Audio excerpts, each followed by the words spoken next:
One of the two announced candidates for Iowa Attorney General in Sioux City tonight for a fundraising event.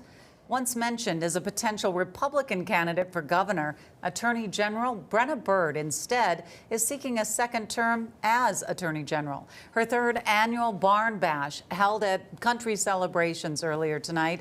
She has gained notoriety inside the GOP, even speaking during the 2024 Republican National Convention. Democrat Nate Willems is the only other announced candidate so far in the 2026 Attorney General's race. Before tonight's campaign stop, I got a chance to sit down with the Attorney General and ask her about recent freedom of speech concerns and her decision to provide more than $5 million in one-time state funding to cover a shortfall after Federal Victim of Crimes Act funds were cut.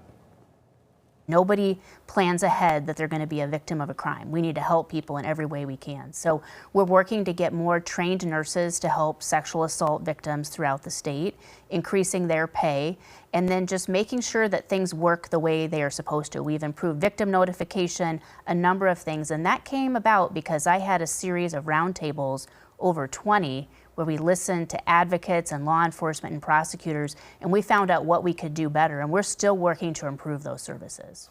Will there be an ending date to this when it's like, okay, here we are, let's go?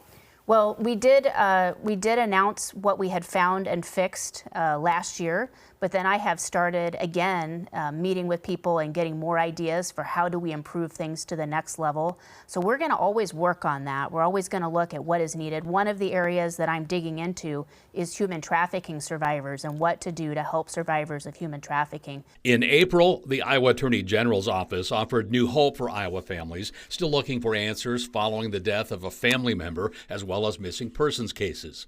The Iowa Cold Case Card Deck, featuring 52 unsolved cases, was distributed to inmates within Iowa's 9 state correctional facilities in an effort to generate new leads. We have over 400 cold cases in Iowa. Some of them are pretty old, unsolved suspected homicides.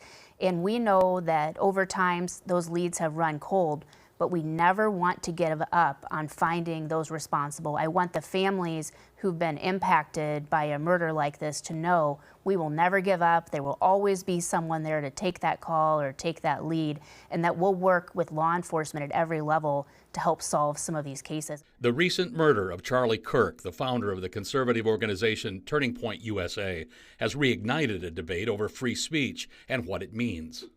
Following his murder, there was discussion about universities and colleges protecting free speech.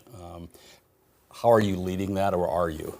Yeah, so I believe in our Constitution. I believe in our First Amendment and free speech, and I am working to help protect free speech on college campuses.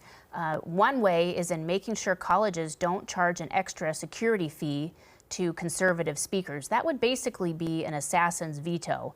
If they're worried about something happening and they only do that to conservative speakers, I think that violates our First Amendment rights, particularly at a public school. And so put out a warning on that. Any kind of fees charged should apply without regard to the political ideas of the speaker. It should be something fair. Is that something that's not being done now? Yes, there are problems with that around the country. I know Riley Gaines faced out, it's not in Iowa, but in another state, and we want to be ready for the problems that might come. She faced an exorbitant speaking fee. Others have been discouraged from inviting conservative speakers to campus, and we don't want to see that. We want to see everybody's free speech rights respected.